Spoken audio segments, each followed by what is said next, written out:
Bonjour, pour ceux qui ne me connaissent pas, je suis Olivia de Wakitour, DMC en Équateur. Je voulais vous proposer une vidéo sur une thématique spécifique, vu que l'année dernière, on a déjà fait une vidéo qui présentait un petit peu l'agence, notre vision un peu du voyage et ce qu'on proposait en Équateur. Là, je voulais vraiment faire un focus sur les îles Galapagos parce que certains me l'ont demandé. Donc, voilà, je vous propose un petit outil technique que vous allez pouvoir utiliser quand vous préparez un séjour aux Galapagos. Une petite présentation de 10 slides avec des tableaux que vous pourrez télécharger et garder. Voilà, comme un outil que vous pouvez réutiliser. Donc voilà, l'archipel des Galapagos, donc qui a inspiré Darwin pour sa théorie de l'évolution. Donc un sanctuaire de biodiversité dans le monde. Certaines personnes ne savent pas qu'il appartient aux Galapagos. C'est un territoire des Galapagos, de l'Équateur, pardon. Et voilà, donc pas hésiter à le préciser. Aussi, beaucoup de personnes ne savent pas vraiment à quelle distance il se trouve des côtes, mais il est à 1000 km, donc on peut pas y aller. On nous a souvent demandé, on peut pas y aller en bateau. Donc on est obligé quand même d'y aller en avion, mais ce qui fait cette situation géographique aussi à 1000 km des côtes, c'est ce qui fait aussi l'endémisme des espèces végétales et animales. Donc voilà, pas hésiter à préciser cette donnée. On a 97% du territoire des Galapagos qui fait partie du parc national, donc c'est un archipel c'est un parc national à lui tout seul. On a quand même 3% qui fait pas partie du parc et qui correspond en fait aux zones habitées et aux zones cultivées. Donc, je vais vous expliquer plus tard en quoi c'est important. Et voilà, il y a aussi une autre idée reçue, c'est que les Galapagos ne sont pas habités alors qu'il y a quand même environ 30 000 personnes qui vivent sur l'archipel, réparties sur 4 îles. Donc voilà, c'est vrai qu'on voit souvent les reportages animaliers à la télé où on voit des plages désertes et on voit beaucoup la faune, mais c'est quand même un archipel qui est habité. Et donc, pour les habitants des Galapagos, c'est quand même assez contraignant de vivre au milieu d'un parc. Et donc, c'est vrai qu'on propose toujours aussi d'aller à la rencontre de ces habitants pour comprendre un petit peu leur vie, comprendre les enjeux. Et puis, je trouve que c'est assez inspirant de voir des gens qui naturellement protègent l'environnement et contribuent voilà, à la protection du parc. Et c'est ce qui est assez étonnant au Galapagos, c'est cette cohabitation justement avec les animaux. Et je trouve que ça nous fait quand même réfléchir que c'est quand même assez possible d'avoir des activités humaines au milieu d'un parc national et en prenant soin des animaux qui sont sur place. C'est vrai que j'aime beaucoup les taxis ralentissent quand il y a les iguanes qui traversent, on ne klaxonne pas, voilà, on fait attention sur les chemins. Ces petites choses, je trouve que c'est assez surprenant à voir. De même que quand on voit les otaries allongés sur les bancs publics, qui n'ont pas du tout peur des passants. Voilà, cette cohabitation, je pense que c'est voilà ce qu'on peut montrer en visitant les îles Galapagos. Voilà, c'est pour ça.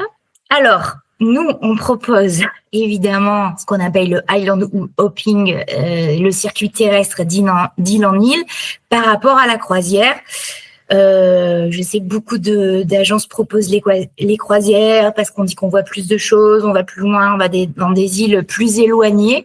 Alors, effectivement, mais je trouve que le circuit d'île en île a quand même beaucoup d'avantages aussi. Donc, c'est ce dont je voudrais vous parler aujourd'hui.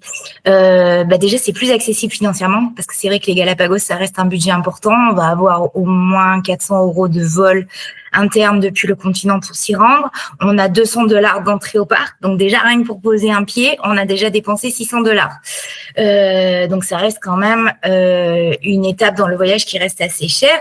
Le fait d'aller d'île en île, on peut quand même être sur un budget un peu plus restreint, voilà, que sur les croisières, parce qu'on va avoir des croisières de tout niveau et notamment de luxe.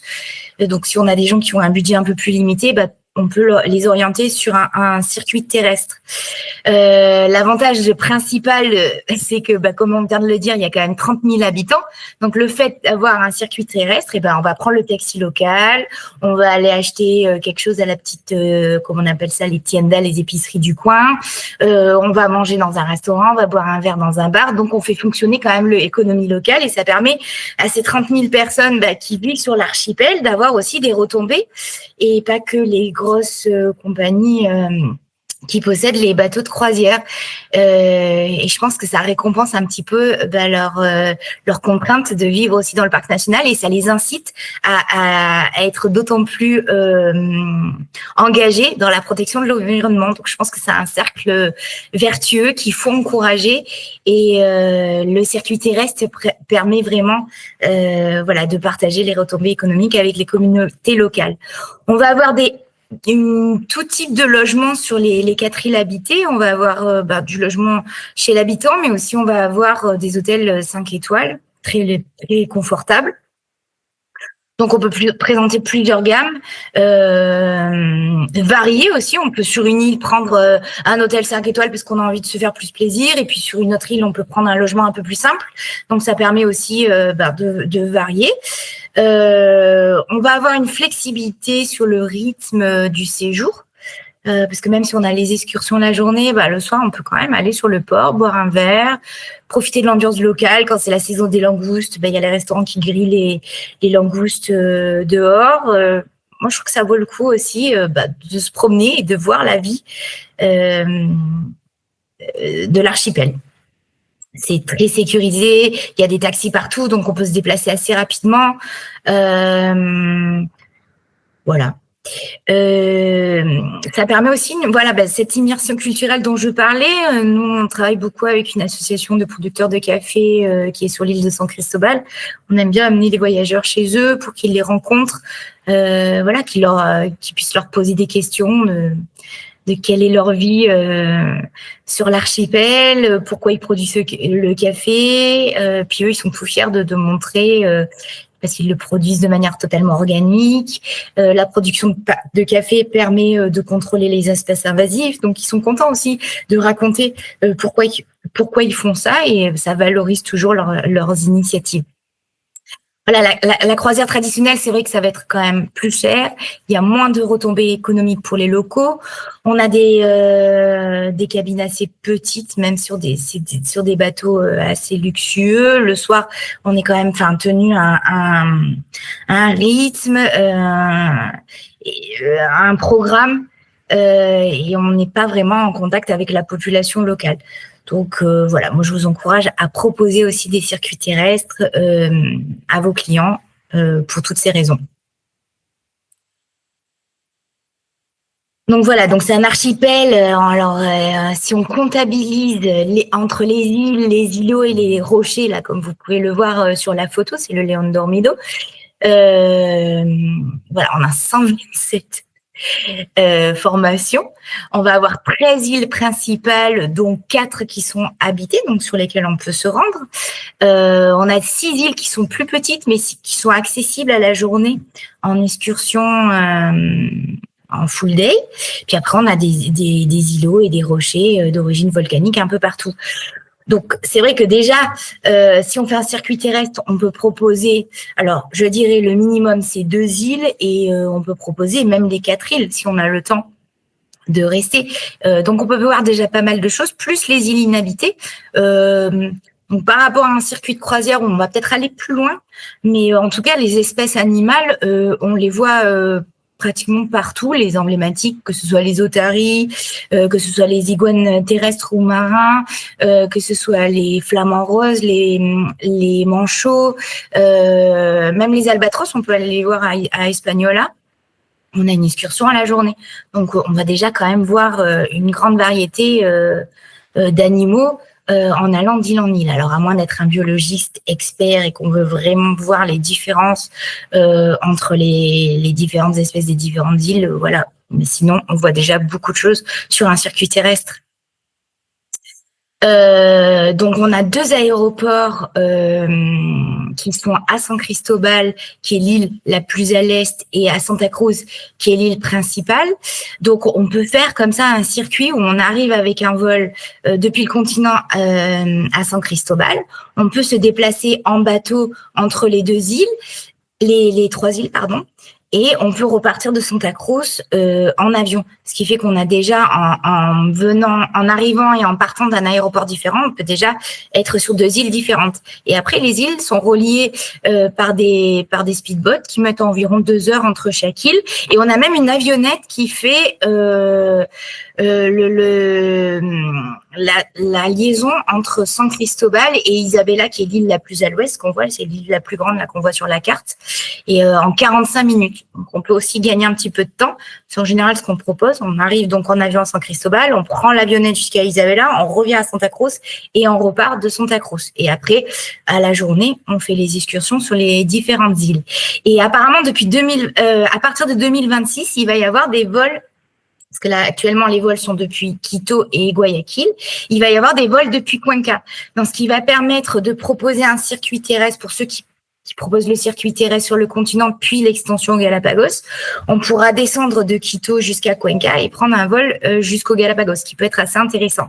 Mais bon, apparemment, pour l'instant, il ne va pas y avoir des vols tous les jours depuis Cuenca, et à l'aller ou le retour, il y aura peut-être une étape à Quito. Donc, il faut voir un peu comment les compagnies vont proposer les vols, mais ça peut être intéressant de le faire comme ça. Donc, on peut vraiment le moduler et faire en sorte de visiter plusieurs îles et voir les connexions entre les différentes îles.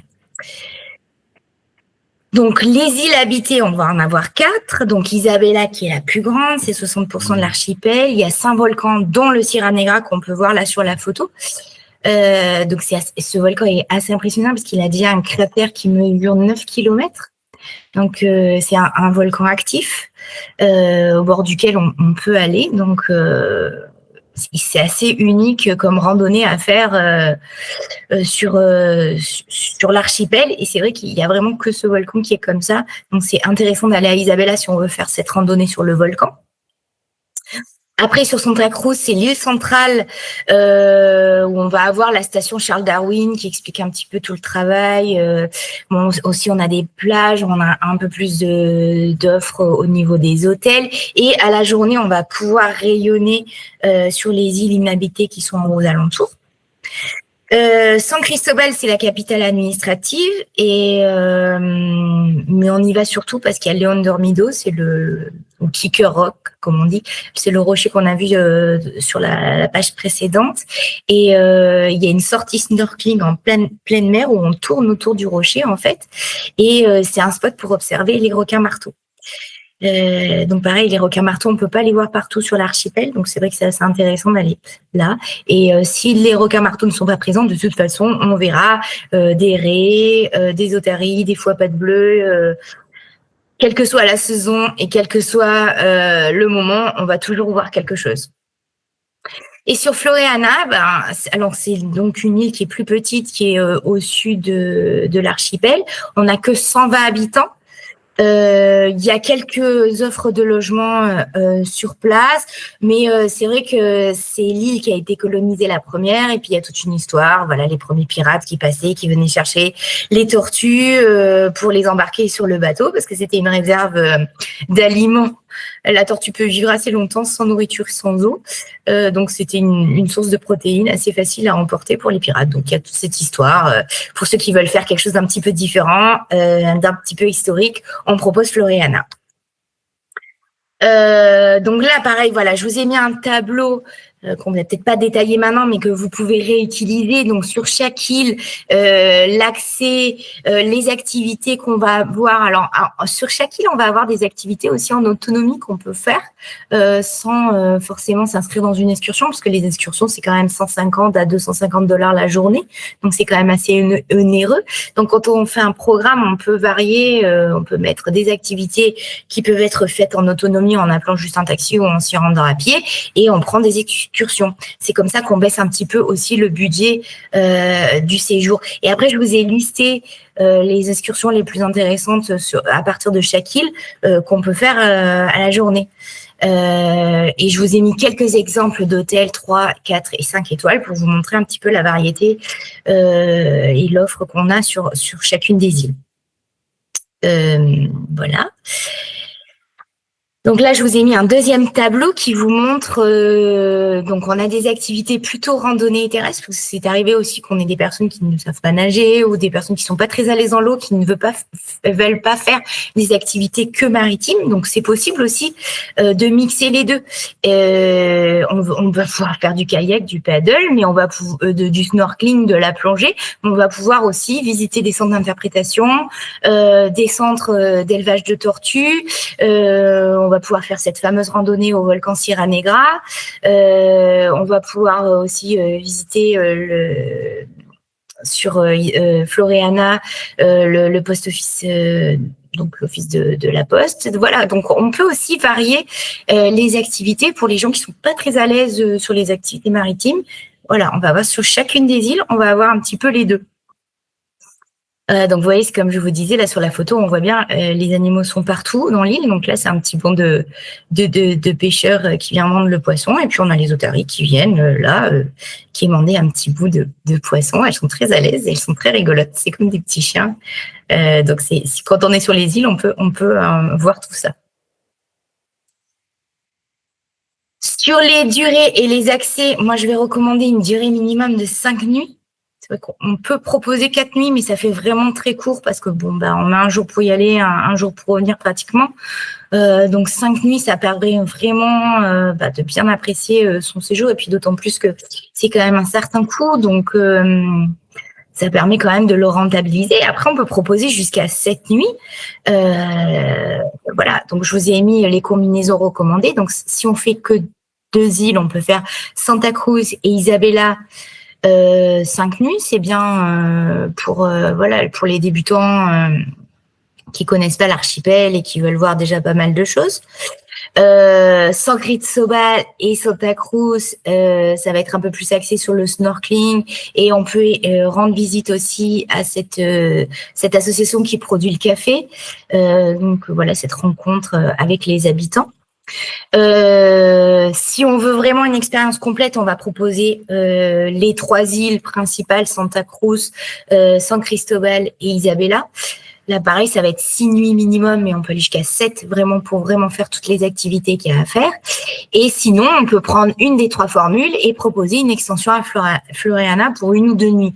Je pense que 2 nuits, c'est bien parce que ça permet vraiment une nuit, on se rend pas bien compte de la vie sur chaque île. Moi, j'aime bien proposer 2 nuits sur chacune des îles pour s'habituer. On commence à prendre ses repères, on commence à dire bonjour aux gens. C'est bien de rester 2 nuits. Donc, on a des vols tous les jours depuis Quito ou Guayaquil.